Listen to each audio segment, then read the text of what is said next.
Des objectifs, nous en avons tous, qu'ils soient gardés ici dans notre mémoire ou alors écrits dans un carnet de notes.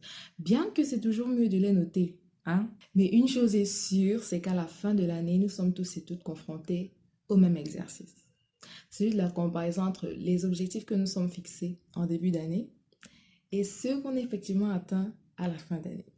Et c'est là où tous les acteurs du film meurent souvent, même l'acteur principal d'ailleurs. Dans cette vidéo, je vais te montrer que cette année encore sera la mauvaise, crois-moi. Générique.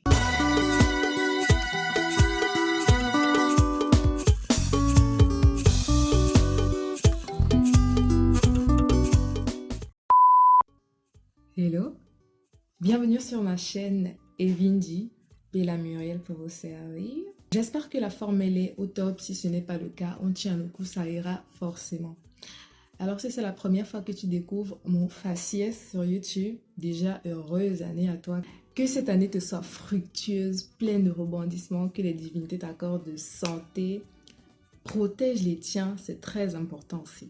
Evindi, c'est une chaîne qui est exclusivement, bon je ne vais pas dire exclusivement, mais en grande partie dédiée à la mise en valeur de l'art africain, du talent africain, de la culture africaine. Tu l'as donc compris, nous sommes très passionnés par l'Afrique sur cette chaîne. Je t'invite vivement à t'abonner si tu rejoins cette lancée en cliquant aussi sur la cloche de notification pour être avisé à chaque fois que je publierai du contenu sur la chaîne. Bien sûr, quelquefois, nous aurons aussi des petites discussions à cœur ouvert.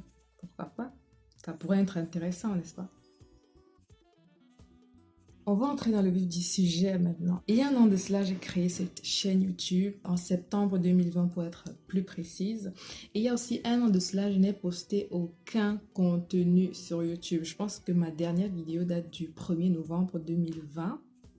C'était une vidéo sur Adout Akech, sur le parcours d'Adout Akech. Je vous invite même à la regarder, ça pourrait vous intéresser, c'est très inspirant. Mais devinez quoi, tout s'est très bien mis en place pour faire surgir les difficultés de nulle part, pour bien me fixer les bâtons dans les roues là. Il est vrai que durant cette période, j'ai eu à faire face à de nombreuses difficultés, de plusieurs autres d'ailleurs, mais les trois qui m'ont mise au sol, les trois qui m'ont mise à terre, étaient d'ordre technique.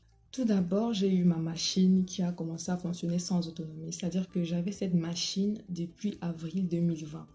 Et c'est en septembre, quand Muriel se décide à créer sa chaîne, que la machine commence à bugger, quoi. Que la machine décide de me dire bye bye. Donc l'autonomie c'était zéro. Quand je travaillais, je devais absolument la garder chargée. Si je débranchais, je perdais le montage que je suis en train de faire. Je perdais tout le montage et les créateurs de vidéos savent à quel point monter c'est pas facile. Donc quand tu perds tout un projet, tu as juste envie de pleurer. Mais là encore, je me suis dit, bon, ça va, je peux encore travailler vu que quand je garde la machine branchée, je peux continuer à travailler convenablement. Deuxième difficulté, le logiciel que j'utilisais m'a aussi dit bye bye. Il a commencé à bugger, je ne comprenais mais absolument pas ce qui se passait. Vous allez me dire que j'aurais pu télécharger un autre logiciel et travailler avec, mais dans cette machine, il m'était impossible de télécharger un logiciel et travailler convenablement. Je ne sais pas quelle fonctionnalité de ma machine s'est activée pour que les logiciels de montage de vidéos dérangent, mais c'est arrivé. Bon, après, ça va. Je me suis dit, bon, j'ai un téléphone Android, je peux gérer le truc. Donc, j'ai téléchargé le même logiciel que j'utilisais sur la machine, mais en version mobile dans le téléphone. J'ai travaillé avec, j'ai monté, je pense que j'avais monté une vidéo durant cette période-là. Maintenant, le souci, la cerise sur le gâteau, non, que dirais-je, le gâteau sur la cerise, c'est au moment de l'exportation.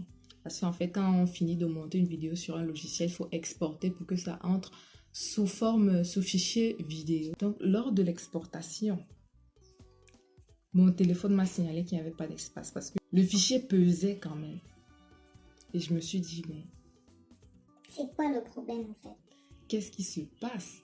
En fait, tout cet enchaînement d'événements te fait entrer dans une introspection de fou malade parce que tu te demandes, peut-être je ne suis pas sur la bonne voie, peut-être que les vidéos, c'est pas fait pour moi, peut-être que il faudrait que j'aille me laver au village. Ce que j'ai donc compris à la suite de tout ça, C'est paradoxal, mais c'est le process. À chaque fois qu'on aura à se fixer des objectifs, peu importe leur grandeur, leur importance, il y aura toujours des difficultés. Et du moment où tu te fixes des objectifs, tu auras toujours la présence de ces forces de frottement, comme on les appelait en physique, qui vont venir t'empêcher, bon, je dirais pas t'empêcher, mais ils vont te permettre de savoir à quel point tu tiens à ton projet. Bien sûr, il peut arriver que les objectifs que tu t'es fixés, en fait, sont des mauvais objectifs parce que tu n'as pas tenu compte d'un certain nombre de choses. Tu n'as pas tenu compte des ressources que tu avais en ta possession. Tu n'as pas tenu compte de ton environnement et donc tu ne vas pas tout le temps accuser le process. Parfois, il faut que c'est toi qui redéfinisses, qui revoie tes objectifs en quelque sorte. Si on jette un coup d'œil à la définition, un objectif, c'est le but ou le résultat vers lequel tend l'action que tu poses. Il y a tout dans cette définition, vers lequel tend l'action que tu poses. Action. S'il n'y a pas d'action, ça ne sert à rien. Si on fait alors comme les autres années où on finit d'écrire nos objectifs sur un petit papier là et puis on ferme, on garde ça. Tu vois, les 5 premiers jours, les 15 premiers jours de janvier là, on revoit un peu, on ouvre un peu le cahier là pour visiter les objectifs et puis le reste de l'année, on prend le cahier, on le met dans un petit coin où on va aller le récupérer en décembre. Si tu fais ça cette année, oublie. À quoi bon? Sérieusement. Pour essayer d'atténuer ou de diminuer l'effet que pourrait y avoir ces forces de frottement, comme je les ai appelées tout à l'heure, il y a un tonton américain là qui s'appelait Peter Drucker. Il était économiste. Il a fait ressortir 5 caractéristiques que devraient respecter de bons objectifs. Le cycle en gros c'est SMART. Le S pour spécifique, c'est-à-dire que tes objectifs doivent être simples et clairs. Le M de mesurable, qu'il doit y avoir un indicateur qui va te permettre de savoir à quel niveau tu es. Si on prend l'exemple de la perte de poids, si tu dis j'ai envie de perdre 5 kg cette année, par exemple, l'indicateur ici sera le nombre de kilos perdus.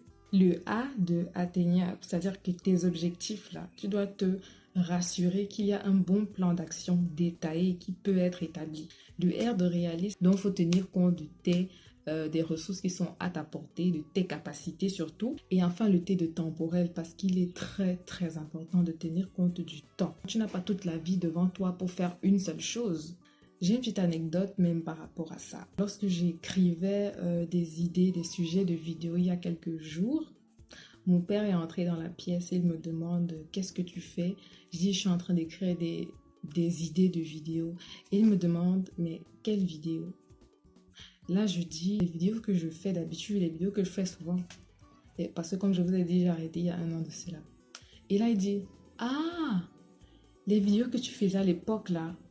Et là, je me suis dit, mais à l'époque, ça fait seulement 1 an. Bon, je me suis dit dans ma tête, mais je lui ai répondu oui, les vidéos que je faisais à l'époque. Je me suis dit dans ma tête, en fait, waouh, le temps passe vite parce que effectivement, pour quelqu'un qui n'est pas dans ma position, 1 an c'est long, 1 an c'est 12 mois, 1 an c'est 365 jours, 1 an c'est 52 semaines, c'est beaucoup. Donc si pendant 52 semaines tu n'as rien posté, plus de 52 semaines même je dirais, c'est effectivement très très long. On s'en rend compte uniquement lorsqu'on fait une introspection, lorsqu'on prend du recul sur la situation. Et là, tu te rends compte que tu n'as pas toute la vie devant toi parce que si tu veux, tu t'arrêtes, le temps, lui, continue de passer. Il ne te gère pas, il ne t'attend pas. D'ailleurs, même, je suis sûre que dans quelques années, le temps va devenir... On dit souvent que le temps, c'est de l'argent, mais sérieusement, dans quelques années, je suis sûre que le temps sera vraiment de l'argent. Genre, tu vas pouvoir acheter du temps et vendre du temps. Il y aura même des machines à remonter le temps. Je suis sûre de cela. Je vous recommande donc vivement et fortement de regarder une vidéo de la chaîne Parlons Business qui est sortie il y a quelques jours. La dame explique en quelque sorte comment décliner ses objectifs en années, en semaines, par jour, par heure même aussi. Le 21e siècle, c'est le siècle de l'Afrique, les gars. Donc, on n'a pas intérêt à s'amuser. Fixons-nous des objectifs. Bien sûr, il y aura les difficultés. C'est ce que je ne fais que répéter. Si tu ne te fixes pas d'objectif, je pourrais te dire que bon, il n'y aura pas de difficultés, mais les difficultés vont se faire ressentir dans ta vie. Indirectement peut-être, mais elles vont se faire ressentir. L'un des objectifs que je me suis fixé cette année par rapport à la chaîne, c'est de publier au moins, déjà d'être régulière dans la publication bien sûr, mais de publier au moins 52 vidéos cette année. J'y tiens, c'est un objectif personnel, j'y tiens vraiment et je mettrai les moyens pour. Voilà, nous sommes arrivés au terme de cette vidéo.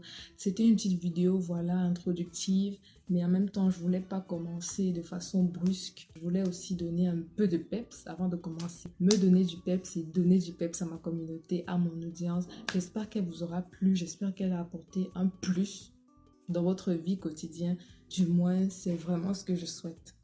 Ah oui, j'aimerais savoir aussi en commentaire, est-ce que vous connaissiez cette notion d'objectif SMART? Est-ce que vous l'avez déjà appliqué? Comment ça marche pour vous? Je pense que ça pourrait aider d'autres personnes aussi. Donc, partagez votre expérience, ça aide d'autres personnes. Je pense que... N'oubliez pas de laisser un pouce en l'air, c'est gratuit, ça donne de la force, ça permet à d'autres personnes de pouvoir voir aussi la vidéo. Et surtout, partage avec une personne de ton entourage qui n'a pas les idées claires ces temps-ci sur ses objectifs, qui se sent un peu perdu. Je pense que ça pourrait l'aider. Du moins, j'aimerais vraiment apporter ma pierre à l'édifice. Ça me ferait trop plaisir. D'ici là, on se retrouve au prochain épisode. Portez-vous bien.